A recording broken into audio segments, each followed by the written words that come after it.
Hi Aneta, it's Jack Parry speaking. How are you? Thought I'd just take some time to have a look at your shot because there's a few things I just wanted to maybe run through with you, particularly about the first section of your animation that's been something that's caught my eye quite a bit. At the moment, you've got your character hunched over in the corner. She reacts towards the guy and immediately goes into this rather large pirouette. And I think it's a great idea, but I think that maybe you need to think a little bit more about how a pirouette's done. So to that end, what I wanted to do was to run through with you something I found just on the internet about an instructional video on how to do a pirouette. So what we've got here is, I just want to run through some of the curves in the body and the balance and the way that this woman behaves. So we've got her head here, and we've got 2 feet. One's opposing the other one, and you've got a line of action running through the body. Now, one thing I like to think of when I'm trying to look at any kind of motion, at least the analysis, is that what's the strongest and most dominant line of action going through a character. At the moment, I find, as far as her, if I was going to describe her in lines of force, that this line at the front is the one that's carrying most of the weight. So that's the one I would focus on initially. I would not be concerning myself so much with the back leg. It's mainly thinking about what happens to this particular line over time. These other arms here really can be simplified into just one arc. So that's traveling through her shoulders and through the front. If you look at it from a side view, her arms actually do form something of a semicircle. So that's the main thing that I'll be looking at first of all. Now, as we progress through here, I'll just get my animation timeline up. I'm looking at this in Photoshop just in case you're interested. And I've got a timeline here. And let me just show you there inside Photoshop, there's an option inside here called Enable Timeline Shortcut Key. So I've got a video layer. I've got the reference video down here, and just my own drawing layer at the top of that. So I'll bring my layers across so you can see that. So drawing layer and the video underneath there. So I'm just drawing on that just to help myself. So I can't see that. It's off screen at the moment just to save a bit of space. But as I use my left and right arrow keys, I can progress through here.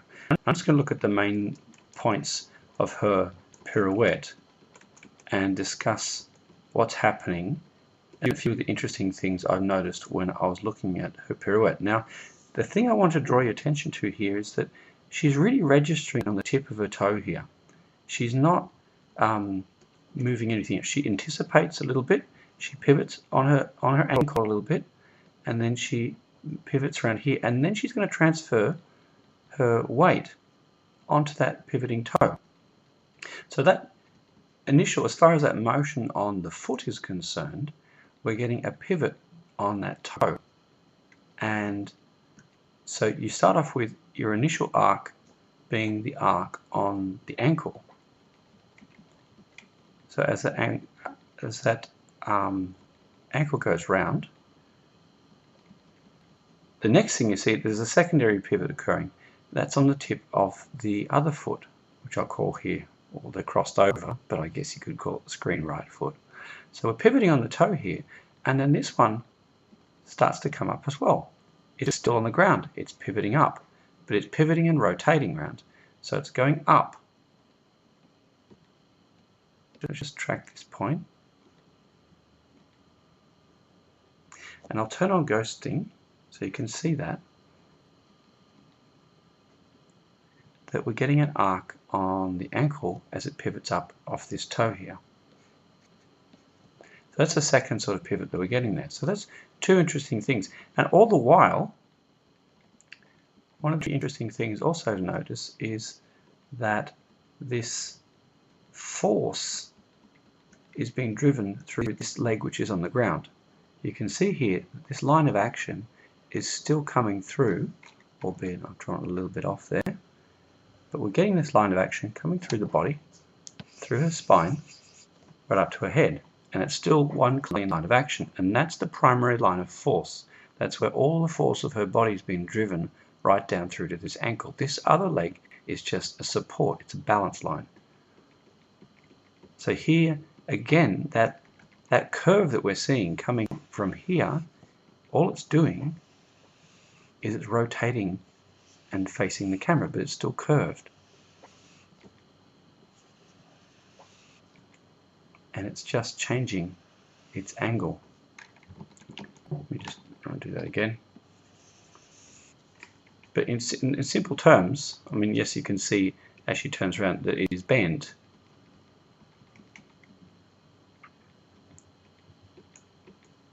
Now we're getting another curve through the body, but we're going to end up with a point where that leg is straight. So this bends round and kind of changes a little bit, but it's still the primary load and still the primary point of force. And another thing I want you to notice as well is her position of her head. As I draw her head and her ankle are always above each other.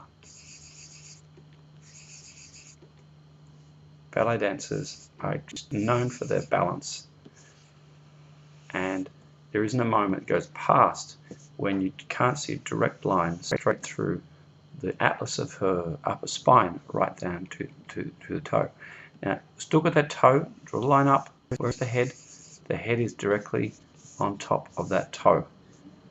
Okay, the rest of the body, this is one of the interesting things I said in earlier lectures. If you look about this arm is out here, and this part of the body represents one half of your screen space. And if we were to look at the right hand side, I'll just change my color to blue. The right hand side of this volume is put out to balance that. Now we've got more mass on the right hand side, so there's more going on in the right hand side of the screen. But to counter that, that's why the arm is going out. So you can lift this leg up, but in order to counter for that weight, that extra weight from the right hand has to go out to the side. Go back to my red now. So that's the next thing but all the while, look, absolutely over the top of that pivoting foot. And even here, I mean, we're getting to our worst case scenario here, but it's still, look at that, there's the pivoting foot and the head is directly over the top of it. So the thing I really like to extend to you now is that you do have this break here, but you still have this line of action, and that line of action still obeys the contact point of the foot. So at all stages, you have a line of action that can be read, and depending on me, you can be a bit creative here, but I would think a little bit of a line through the spine. But you should always see some kind of line. Now, they counterbalance themselves as well. So you still got this rule that your head is over the tip, but then when you've got body masses coming out to one side, you've got arms coming out to counter that on the other side. And the main thing that I really think you could improve in your piece is to have that time to analyze. First of all, is my head over my toe? Not sure if this will be clipped in my recording, head over toe.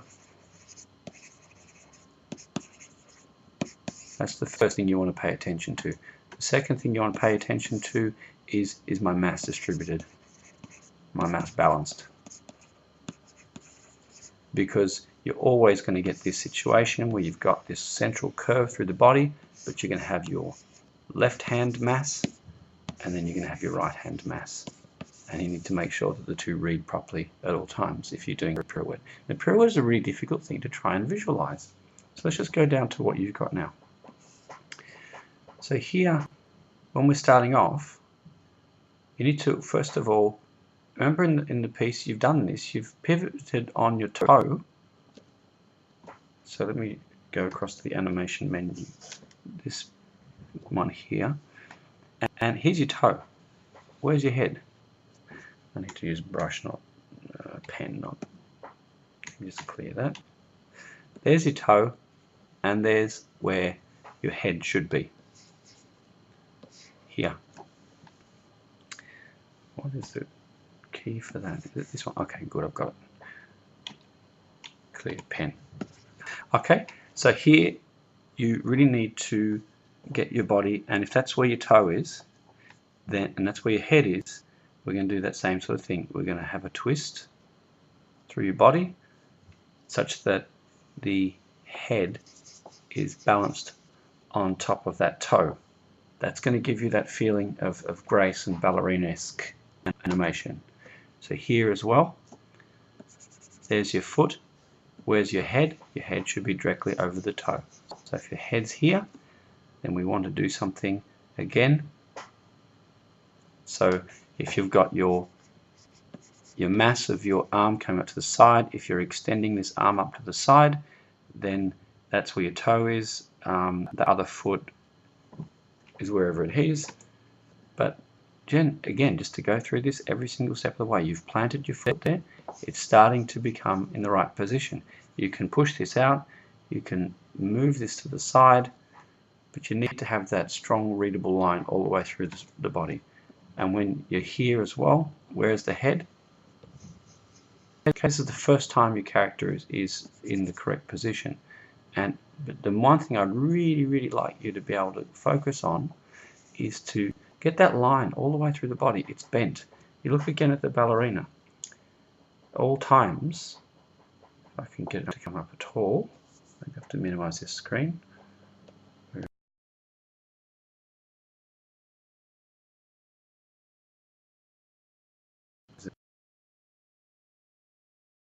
With this ballet dancer, her head was always over the top of her foot.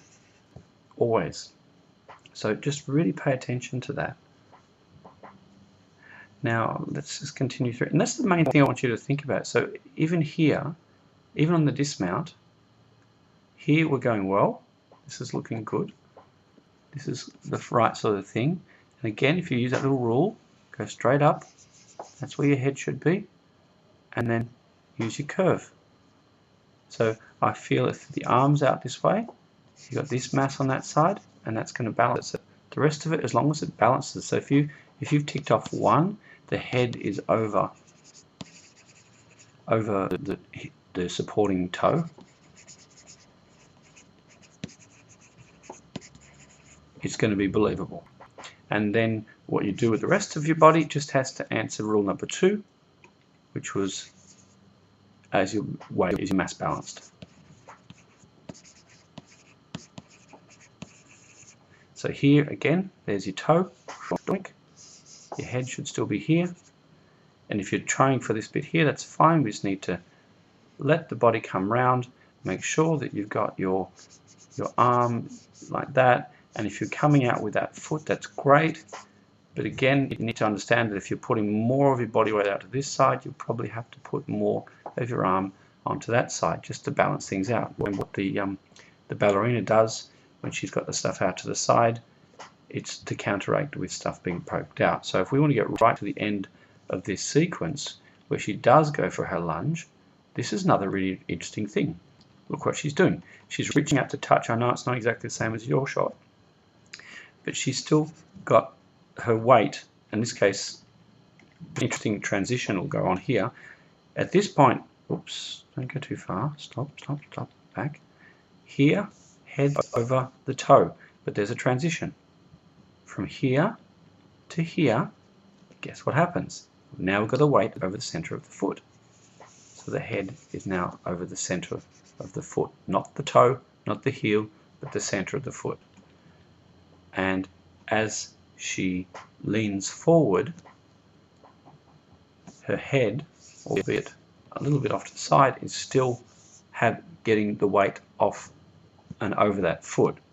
You've got this line through the body, and you've got an interesting opposing line at the back there, which is also nice. But if you can reduce things to its elementary forms, then you get a much more elegant looking animation in the long run. If I was to hide that, you can see you should be able to have a feeling of the motion. And As she settles and takes her weight onto the back leg, then and only then does her head start to drop between her legs. Now it's balancing at some center point, although difficult to see because it's in perspective. But if that was her front leg and her back leg, chances are her head from the top view down is going to be something over the top. So that's my major things that I wanted to share with you. I know I really haven't done it until week 10, but I'm sure that this is just if we were to go through here, each one of these things. Now, we're not touching the ground here, so we can't shift the weight yet. So the head still has to be over the top. You can curve your spine as much as you want. If you want to get this feeling that there's a curve backwards, that's fine. I don't think it would happen. I think what you'd probably end up doing is getting a wave shape through the spine like that if you're going to have this downward facing thing. But even with a downward facing head, you are going to get the weight over the toe. Even here, it's not till, remember Dave said in the class, it's not till you touch the ground that you can start to even think about a weight shift. So here we've got our weight here. I would still be thinking about the having that weight still somewhat over the head, over the foot. And if you want to move your weight, that's fine. But you can extend this leg out this way so it looks more graceful. And then extend that out. And then and only then do we start thinking about shifting your weight across. So I'd still have the weight somewhat supported, and then we can start to think about your spacing, have your head maybe there. And so now you've got your foot. It doesn't really matter where you put your foot. That's not the important thing. The important thing is that you are getting good registration and that you shift your weight. So now we can have our head catching up.